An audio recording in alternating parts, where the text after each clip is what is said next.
अगर ये registration slip download नहीं कीजिएगा, इसका मतलब आने वाले जितना भी एग्ज़ाम होगा आपका एक्सटर्नल, चाहे वो सेमेस्टर 1 हो या फिर सेमेस्टर 2 हो या फिर कुछ भी हो, यानी अगर देखा जाए तो सेमेस्टर 1 का ही आप एग्ज़ामिनेशन फॉर्म नहीं अप्लाई कर पाओगे, यानी लॉगिन आईडी भी नहीं बनवा पाओगे एग्ज़ामिनेशन फॉर्म के लिए विनोबा भावे यूनिवर्सिटी के ऑफिशियल साइट पर। साथ ही साथ रजिस्ट्रेशन स्लिप में क्या क्या रहने वाला है आपको एक बार चेक भी कर लेना है। चेक क्या कर लेना है, किसी तरीके से कुछ भी अगर मिस्टेक हो तो उसका सुधार अभी हो सकता है, फिर बाद में दोबारा कभी भी सुधार नहीं होगी। इसीलिए आपको बहुत ज़रूरी है ये रजिस्ट्रेशन स्लिप डाउनलोड करना। तो चलिए पूरा स्टेप बाय स्टेप किस तरीके से हम लोग डाउनलोड करेंगे ध्यान से समझिएगा, और इसी तरीके से आपको डाउनलोड कर लेना है और इसका प्रिंट आउट निकलवा लेना है। सबसे पहले आपको गूगल में आ जाना है और गूगल में क्या सर्च करना है, चांसलर पोर्टल, जिसमें आप एडमिशन करवाए थे। जैसे आप सर्च कीजिएगा चांसलर पोर्टल का ऑफिशियल वेबसाइट सबसे पहले नंबर पर आपको दिखेगा, यहीं पर आपको क्या कर लेना है, क्लिक कर देना है। जैसे आप यहाँ पर क्लिक कीजिएगा उसके बाद सीधा आप ऑफिशियल वेबसाइट पर चले जाइएगा, जो झारखंड का चांसलर पोर्टल है, जहाँ से आपने एडमिशन करवाया था। अब यहाँ पर क्या करना है, जैसे यहाँ पर लिखा हुआ यूज़र नेम, कुछ भी आपने यूज़र नेम डाला होगा, फिर यहाँ पर पासवर्ड लिखा है, इसे डालिएगा। फिर यहाँ पर ये जो नंबर दिख रहा है, यहाँ पर कैप्चा जो लिखा है, इस पर डालकर उसके बाद नीचे यहाँ पर दिख रहा है लॉगिन हेयर, यहाँ पर क्लिक कर देना है और लॉगिन आपको कर लेना है अपने अकाउंट पर। अब बहुत सारे स्टूडेंट का क्या होगा, पासवर्ड भूल गए होंगे, तो फॉरगेटन पासवर्ड पर आप क्लिक कीजिएगा। जैसे मैं आपको यहाँ पर क्लिक करके दिखा रहा हूँ, जैसे आप यहाँ पर फॉरगेटन पासवर्ड पर क्लिक कीजिएगा उसके बाद इस तरीके से इंटरफेस खुलेगा। और इस तरीके से इंटरफेस खुलने के बाद यहाँ पर देखिए यूज़र नेम अगर आपको पता होगा, यहाँ पर इंटर कीजिएगा, फिर यहाँ पर ये वाला जो कैप्चा यहाँ पर डालिएगा। इस तरीके से सारा प्रोसेस आपका रहने वाला है और आपको रिक्रिएट पासवर्ड, यानी पासवर्ड जो है वो आपको रिक्रिएट करने का ऑप्शन मिल जाएगा और फिर से आप पासवर्ड रिक्रिएट कर सकते हो। तो चलिए हम सीधा लॉगिन कर लेते हैं, उसके बाद फिर अंदर में किस तरीके से जाना है, आगे का क्या प्रोसेस है वो देखते हैं। जैसे आप लॉगिन कीजिएगा इस तरीके से इंटरफेस दिखेगा।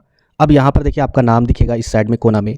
अब यहाँ पर आपको क्या करना है, ये जो आपको 3 डॉट दिख रहा है यहीं पर आपको क्लिक करना है। जैसे आप यहाँ पर क्लिक कीजिएगा नीचे आपको क्या क्या दिखेगा, तो यहाँ पर देखिए व्यू एप्लीकेशन दिख रहा है, इसी पर आपको क्लिक करना है। जैसे आप यहाँ पर क्लिक कीजिएगा तो इस तरीके से सारा कुछ आपका दिखना स्टार्ट हो जाएगा और यहाँ पर आपका फॉर्म नंबर वगैरह सारा कुछ रहेगा, आपका नाम यहाँ पर रहेगा, date of birth, email ID वगैरह जो भी चीज़ें, मोबाइल नंबर, फादर्स नेम, ठीक है, ये सारा कुछ यहाँ पर मेंशन है।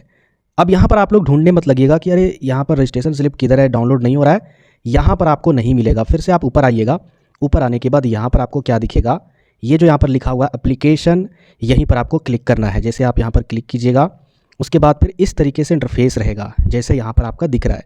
इधर आपका एप्लीकेशन नंबर या फिर फॉर्म नंबर दिखेगा, इधर आपका यूनिवर्सिटी और कॉलेज का नाम दिखेगा, जैसे इनका विनोबा भावे यूनिवर्सिटी है हज़ारीबाग और इनके कॉलेज का नाम जे कॉलेज झुमरी तिलैया कोडरमा, और इधर आपका कोर्स दिखेगा यानी UG regular course humanities history है।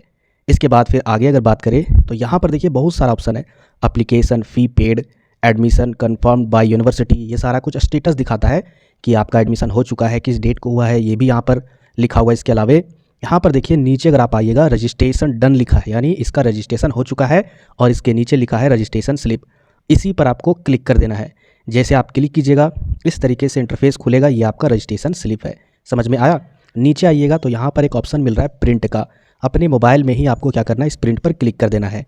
जैसे आप क्लिक कीजिएगा तो इस तरीके से इंटरफेस खुलेगा।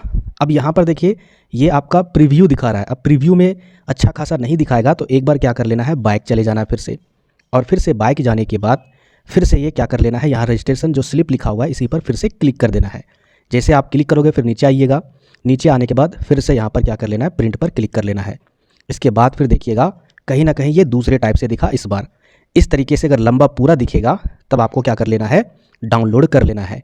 डाउनलोड करने का ऑप्शन क्या होता है, पीडीएफ फाइल में यहाँ पर जो आपका 3 डॉट दिख रहा है इस जगह पर, यहीं पर आपको क्लिक करना है। जैसे आप यहाँ पर क्लिक कीजिएगा सेव पीडीएफ, इस टाइप से लिखा रहेगा सेव पीडीएफ, उसी सेव पीडीएफ पर क्लिक करके आप इस चीज़ को पीडीएफ फाइल में डाउनलोड कर सकते हो। जैसे ही आपका डाउनलोड हो जाएगा उसके बाद फिर आपको क्या करना है, वहाँ पर आपको चेक करना है। चलिए मैं आपको दिखाता हूँ एक स्टूडेंट का रजिस्ट्रेशन स्लिप, उसमें क्या क्या मेंशन होता है। तो आप देख सकते हो एक स्टूडेंट का यहाँ पर देखिए रजिस्ट्रेशन स्लिप है। सबसे पहले यहाँ पर देखिए आपका रजिस्ट्रेशन नंबर रहेगा। रजिस्ट्रेशन नंबर किस तरीके से रहेगा, लिखा रहेगा VBU, यानी इसका मतलब शॉर्ट फॉर्म में विनोबा भावे यूनिवर्सिटी, उसके बाद 2024, पिछले वाले यानी पिछले सत्र वाले स्टूडेंट के साथ 2024 था, फिर आगे कुछ डिजिट नंबर होते हैं, वो नंबर मिलाकर ये रजिस्ट्रेशन नंबर हो जाता है। इस रजिस्ट्रेशन नंबर के बिना आगे जो आप एग्जामिनेशन फॉर्म अप्लाई करोगे सेमेस्टर 1 का फाइनल का कुछ दिन बाद, उस समय ये रजिस्ट्रेशन नंबर मांगा जाएगा, इसीलिए आपको डाउनलोड करना जरूरी है। इसके बिना समझिए कि आपका लॉगिन ही नहीं होगा एग्जामिनेशन फॉर्म। अब यहाँ पर आगे देखिए क्या लिखा हुआ है, कॉलेज नेम देख लीजिए, मिला लीजिए जिस कॉलेज में आपने एडमिशन लिया है क्या वही है या फिर दूसरा है। इसके अलावा स्टूडेंट नेम, अपना नाम देख लीजिए पूरे स्पेलिंग के साथ। इसके अलावा फादर्स नेम देख लीजिए। सबसे इंपॉर्टेंट डेट ऑफ बर्थ आपको मिला लेना है, सही है या फिर गलत है। इसके अलावा यहाँ पर आपको रोल नंबर भी मिला लेना है। फिर कैटेगरी भी देख लेना है, कैटेगरी बहुत सारे स्टूडेंट का मिस्टेक होता है।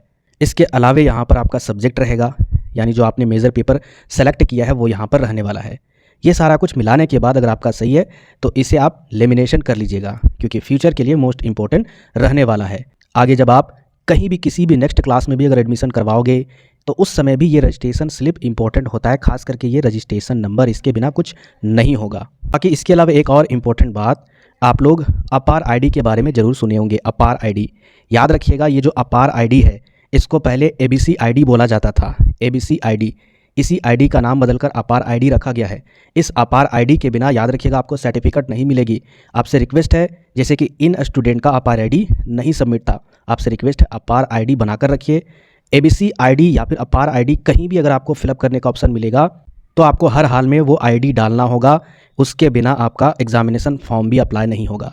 ये तो आपका लगेगा ही, साथ में साथ आपका अपार आईडी भी लगेगा। इसीलिए दोनों चीज़ आप बनवा लीजिए, यानी इसको डाउनलोड कर लीजिए और अपार आईडी को आपको बनवा लेना है हर हाल में। बाकी इसी तरीके से सही और सटीक इन्फॉर्मेशन के लिए और अच्छे से तैयारी करने के लिए चैनल को सब्सक्राइब करना इंपॉर्टेंट है और शेयर भी कीजिए। लगभग 60,000 स्टूडेंट अप्रॉक्स 2024 के सत्र में एडमिशन करवाए हैं, कॉमर्स हो चाहे साइंस हो चाहे आर्ट्स हो।